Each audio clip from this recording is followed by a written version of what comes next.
Bonjour, bienvenue dans la série sur les bases de la mécanique quantique. Alors il est assez facile d'observer le spectre d'un atome en dispersant les couleurs, par exemple, avec un prisme. Donc on utilise une source de chaleur, un corps, une substance de préférence pure pour une étude de laboratoire.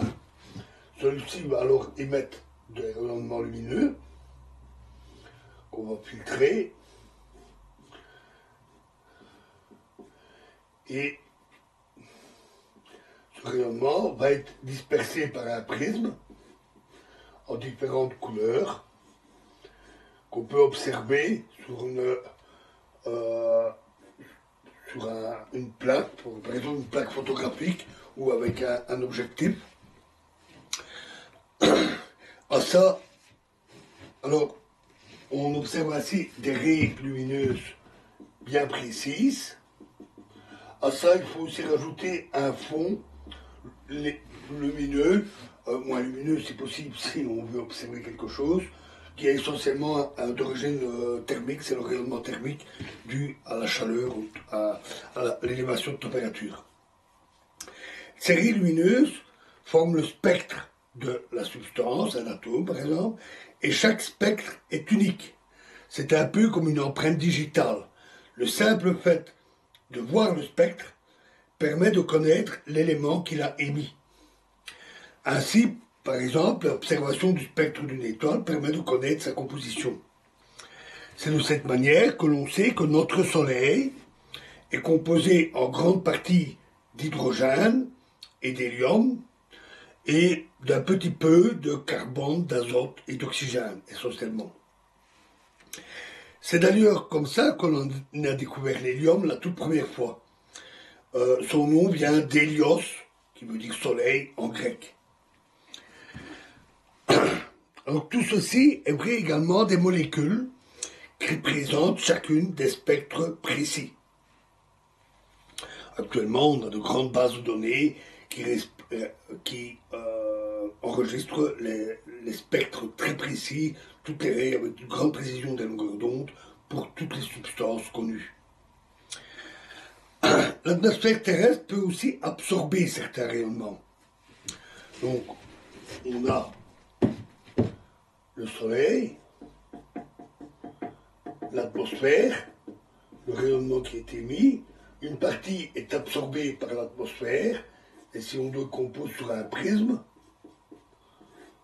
on va avoir un fond lumineux avec des raies sombres pour les parties qui ont été absorbées. Par exemple, l'essentiel des rayons X et rayons gamma est absorbé par les molécules d'oxygène et d'azote de notre atmosphère. La couche d'ozone troposphérique absorbe les rayonnements les plus ultraviolets, les plus énergétiques, qui sont assez nocifs. Et l'humidité de l'air, le méthane et le gaz carbonique absorbent les rayons infrarouges. Les ondes radio sont aussi en partie absorbées dans certaines gammes de longueur d'onde. Et l'absorption de ces infrarouges, dont l'origine est essentiellement thermique, provoque ce qu'on appelle l'effet de serre, parce qu'il garde alors ce rayonnement d'origine thermique, cette chaleur au sein de la Terre. Ça provoque ce qu'on appelle donc l'effet de serre, qui garantit à notre planète une température plutôt douce et favorable à la vie. Sans cela, notre Terre ne serait qu'une boule de glace. Mais on sait aussi que cet effet de serre cause bien des soucis en ce début du XXIe siècle, à cause de l'émission humaine d'une quantité trop importante de gaz à effet de serre. Surtout le méthane, c'est le plus fort des gaz à effet de serre, mais la plus grosse quantité humaine est surtout du gaz carbonique. Lorsqu'on observe des rayes sombres sur un spectre lumineux, on parle de spectre d'absorption. Lorsqu'on observe des rayes lumineuses sur un fond sombre, par exemple avec un gaz chauffé, on parle de spectre d'émission. Et l'un est simplement le négatif de l'autre. C'est exactement les mêmes rayons. C'est grâce à ces spectres, de la lumière visible, des ondes radio, etc., que les astronomes explorent l'univers. Les spectres donnent en effet énormément d'indications sur la nature des corps célestes observés, en tout premier lieu leur composition chimique, mais également à travers le fond continu sur la température des corps. Notons que l'absorption de certains rayonnements par l'atmosphère constitue aussi une gêne pour les astronomes, ceux qui voudraient observer l'univers dans cette gamme de rayonnements, et qui ne peuvent, dans ce cas, compter que sur les observatoires placés en orbite dans des satellites. Alors, au XIXe siècle, Balmer a fait une découverte remarquable. Il a découvert que les longueurs d'onde, ou les fréquences, d'un spectre obéissent à une règle assez simple. Si on a une raie de fréquence nu1, on va la noter comme ça, suivie d'une raie de fréquence nu2, alors on a aussi une raie de fréquence nu1 plus nu2. Avec la grande précision qu'on peut obtenir de la mesure des fréquences, cette règle est tout à fait précise et claire. Notons que la série s'arrête là. On n'observe pas, puisqu'on a une raie nu1 et une raie nu1 plus nu2, on pourrait dire on va trouver une raie nu2 nu1 plus nu2. Non. Ça s'arrête aux premières. Cette règle n'est valable que pour certaines raies plutôt proches dans le spectre.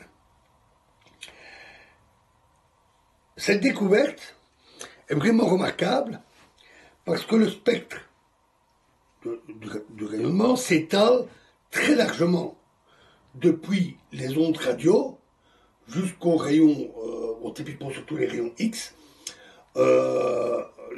ou les ultraviolets, en passant par les infrarouges et la lumière visible. Et lorsqu'on additionne deux fréquences, on sort très vite et très facilement du spectre visible. On peut l'observer que pour des fréquences typiquement dans le rouge, la somme donnant une lumière dans le violet. Avec des fréquences un peu plus grandes, tout de suite on passe dans l'ultraviolet. Or,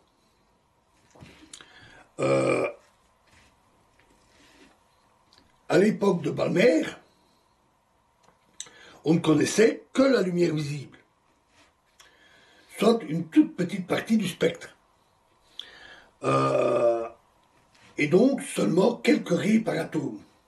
Il fallait donc accumuler un très grand nombre de mesures très précises, être très attentif et très imaginatif pour découvrir cette règle.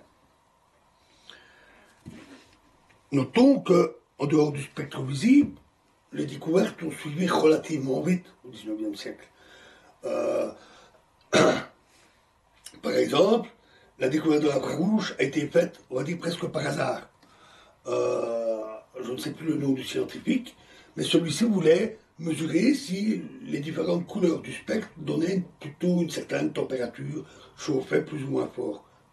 Curiosité qu'il a voulu mesurer, donc il prenait la lumière du soleil, prenait un prisme, il avait tout le spectre de l'arc-en-ciel, et il plaçait son thermomètre dans le bleu, dans le vert, dans le rouge, et il mesurait les températures.